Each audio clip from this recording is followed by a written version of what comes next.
Hello, good morning.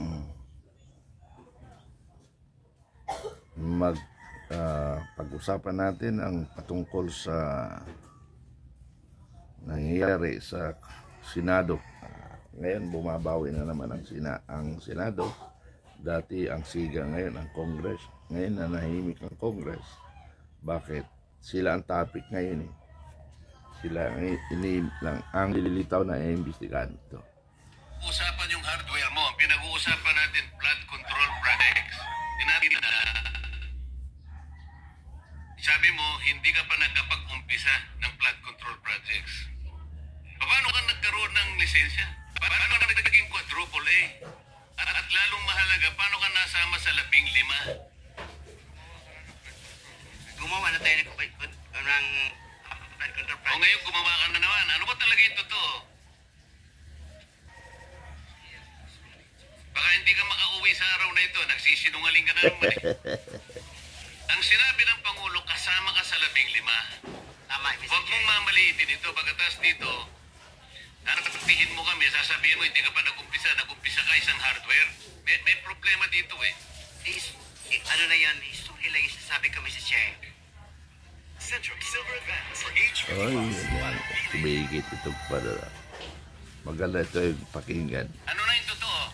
Yung totoo, may lisensya na tayo na group play ngayon. O ngayon nga, ngayon meron ka ng quadruple. Yes, Mr. Chair. O, ilang project ka na-execute mo na? Marami na eh. O kanina sinabi mo, hindi ka pa nakapag-umpisa eh. Meron akong hawak na martilyo rito, sinasabi ko sa'yo. Mr. Chair. Huwag kang tatawa-tawa kasi hindi nakakatawa ito ah. Mr. Chairman. Ito lang nagsisinungaling ka na eh. Mr. Chairman, if I may. Yes. Mukhang nahihirapan kasi si Mr. Girante mag-explain. Tama ba to? Ang sabi mo kanina, hindi ka pa incorporated at ngayon incorporated ka na in 2024. Yes. No. Hindi rin.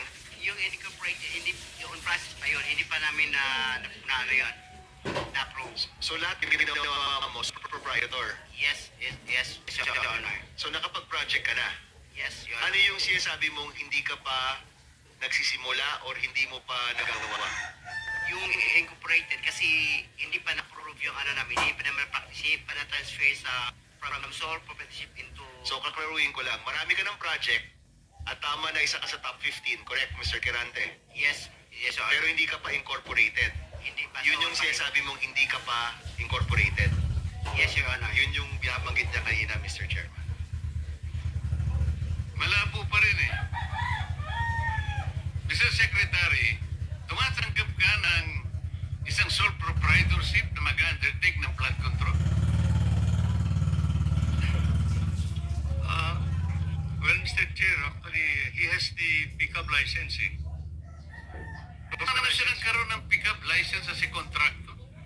He has the pickup license. Paano ka nakakuha ng pick-up license, Wala pa Mr. namang, Kirante?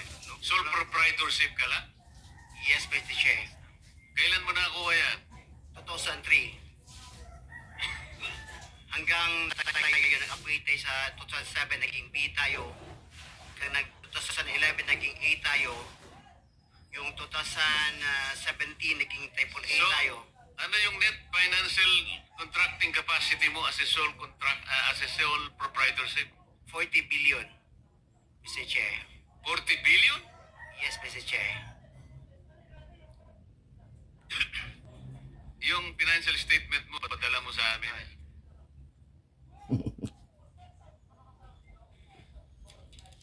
Mr. Chair, if I may. Mr. Chair, Teka muna si Senator JB muna para matapos natin lahat. quick lang, para sa kanya. Kanino? Girante, habang Naniniwala ka pa dyan? naintindihan ko, Mr. Chair, dahil tingin ko, Bisaya ito, hirap mag-express ng sarili niya in Tagalog. Kaya, I would rather advise him na uminom ka ng tubig, mag-inhale ka, relax ka, at ang pagsalita mo, huwag mo masyadong bilisan. Naintindihan kita, para tayo Bisaya. May difficulty in expressing yourself ka. Hindi ko kinakampihan, Mr. Chair, ha? Ang sinasabi niya, meron siyang 40 billion pesos. 40 billion. NFCC. 40 billion ang sinasabi niya. NFCC, Mr. Chair. Kaya nga, 40 billion pesos. Yes, Mr. Chair. Oh. Ay, iniwala ka sa senator. Ano yung NFTC, Mr. Chair? Hindi ko... Net? Financial contract capacity. Totoo, tinoon na. May? Ha? May 40 Yes. billion ka. Yes. Nakadeposit sa bangko. Sa wala. Paano? Yung NFCC kinuha sa... Ano yan? Yen o pesos? Asset yan. Kasi yung NFCC, kinocompute natin yun, Mr. Chair. Halimbawa, may 1 billion ka sa bangko. Yung pwede ka sa 15 billion. So, halimbawa, may pera ka sa bangko na 2 billion, ibig sabihin, pwede ka sa 30 billion.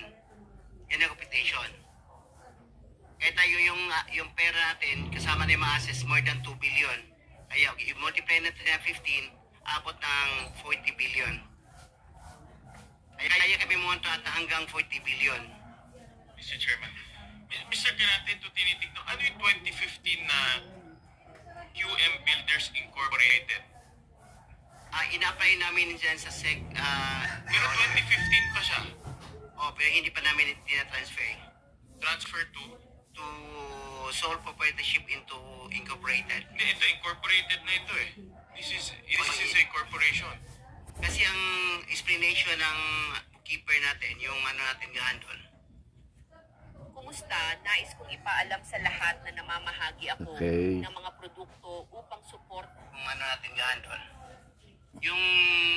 Yung experience ng from sole proprietorship, ita-transfer muna sa Hindi, iba yung experience, iba yung corporate entity. Yung corporate entity is 2015 nandyan na siya. Pero sinasabi nyo, walang nangyayari. wala nangyayari. Ang Ina-apply na. ginagamit nyo since 20 noon pa ay yung inyong sole proprietor. Yes, Your Diyan Honor. pumapasok yun yung income, in other words. Yan yung ginagamit nyo pagbibid ng mga projects. Yes, Your Honor. Tama? Ganun ba? Ganun ba ho ang interpretation? So, dalawang entity, yung sole proprietor at yung incorporation. Yes, yes, Your Honor. Okay, submit nyo na lang ho sa amin yung mga dokumento na yan. Thank you, Mr. Chairman. Senator JB. Thank you, Mr. Chair.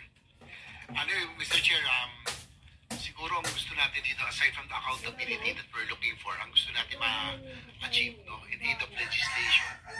Mr. Chair, I have the second bit that I find in this Congress is a comprehensive master plan for infrastructure development. Na kahit sino po ang maging presidente, when it comes to infrastructure, especially big ticket items, dapat po tuloy-tuloy. Tulad ho ng mga floodway projects, kanina nabanggit ni Secretary, it transcends different, multi-year po ito, at it may transcend different administrations. No? Ang tanong ko lang, Mr. Secretary, siguro matagal na rin ho kayo nasa DPWH. Dati po meron tayong Napindan, Channel, Manggahan Floodway, and other big flood control projects. Pero parang lately, do we have similar flood control projects of this magnitude? Yung ganito kalaki. Kasi sa tingin ko po, siguro sagutin nyo rin po ko, yung taon-taon na pinoproblema ng Central Luzon, ng Bulacan, ng Pampanga, kailan kamakailan tayo nandito rin. Ang kailangan po talaga dito, floodways, spillways, and water impounding. So, Mr. Secretary, at present, meron po ba tayo ganitong mga uri ng proyektong ginagawa? Before the Secretary answers that question, let me acknowledge the presence of our senior Vice Chair of this committee, Senator Alan. You can now answer the question.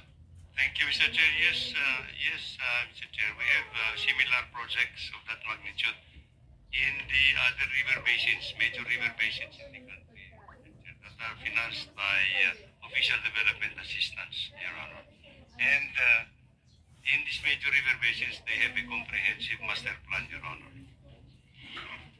But Mr. Secretary, as we had discussed already, no matter how comprehensive these river basin master plans, until and unless you are able to coordinate with that office made reference to earlier, this is the River Basin Control Office, walang mangyayari dyan.